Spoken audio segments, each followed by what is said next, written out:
ito po si Baby Strength Sit and Stand Stroller.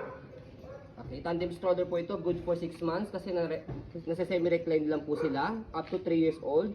Depende pa rin po yan sa timbang at laki ni baby, kung kakayanin po ng 4 to 5 years old and up po. Okay, so close to light yung condition nito, napakaganda po nito.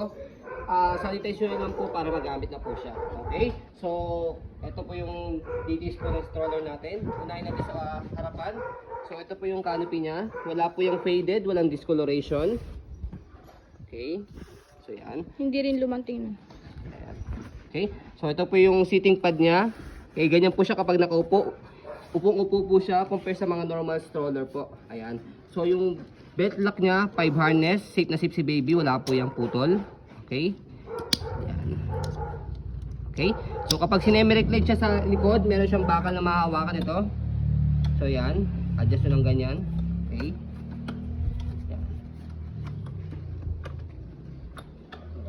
Okay, for semi-recline. Okay, so after nyan, ito po yung pinaka-tray niya, lagayan ng food, meron din po yung lagayan ng bottle cup. Okay, so meron siyang button dito. Okay, pwede nyo po i-fold yan. Yan, pag ganyan. Okay, so regarding naman po sa kabilang side, ayan, Kabilang seat. kabilang seat. Okay, ito po yung pinaka-canopy. Okay, meron siyang peekaboo. Ayan, wala rin po yung faded, walang discoloration, napakaganda po yan. Okay, so ito rin po yung seating pad po niya, 5 harness, safe na safe si baby, wala po yung putol. Ayan.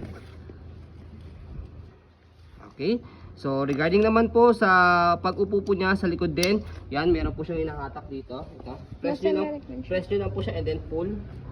Ayan. Okay, so ganyan po siya kapag naka-semi-recline. Ayan. Okay, so kapag iuupo po ninyo, make sure na ipo-fold po ninyo, make sure na nakaupo po siya para compact folding. So ito rin po yung tray po niya, may button din po dito para pwede nyo i-fold kapag hindi nyo na po siya gagamitin. Ito po yung pinaka footrest sa likod, yan, ng sitting pad. So ito po, sa harapan, yung footrest niya. So as you can see, napakaganda ng gulong niya, hindi po siya pudpod. Okay, so easy to maneuver, yan, big wheels po yung gulong niya. Kaya siya big wheels kasi mas madali po siya i-maneuver. Yan.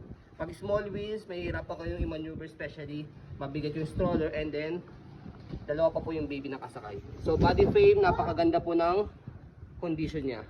Yan. So wala po scratch sa pinaka-logo. Black na black. So yan. So ito po, normal po ito. Yan. Kapag pino-fold, yan, normal po yan. So, body frame sa gulong, sa likod, details po ng gulong sa likod, ayan, okay na okay. Ano to? Yan, ton, buhatin mo sila rito. So, yan. So, ito naman po sa kabilang side. Okay, so, stopper niya, ayan, okay po yung stopper niya. Dalawa.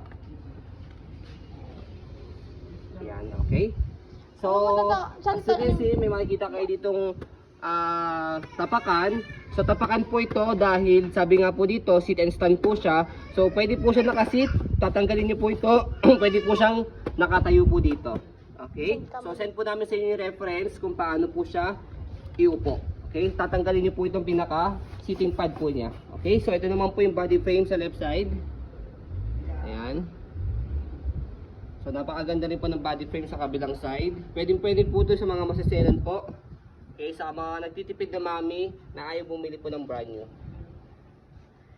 Okay, so regarding naman po sa handle niya, ayan, sinamahan na rin po namin ng one piece chicken joy, ay one piece bag hook. Di ba? Okay, so yan. Okay, so syempre sa nagtutulak meron din po siya lagay ng bottle water dito. Lagay din po ng food or anything po. Ayan. Okay, so sa pag-fold po sa kanya or bago natin i-fold, try po muna natin para makita po ninyo na smooth po siyang gamitin. Ayan, may dala akong friend. Okay. So ayan. Okay, so sa pag-fold po sa kanya, fold nyo yung canopy. Kailangan, sabi ko nga po kanina, nakaupo po ito. Ayan. And then, slide sa handle. May makikita kayo yung slide press. Kasi pag hindi nyo yung slide to, nakalock po yan. Slide press, tapos yan, hatakin nyo lang po ito. Yan. So itong canopy, adjust nyo lang po talaga sa harapan. Yan, hindi siya mapuputol. Adjust nyo lang po talaga siya. Yan. Okay? So after po nyan, meron siyang lock dito sa gilid. Yan. Okay? So ito, kanina, ayusin lang natin to.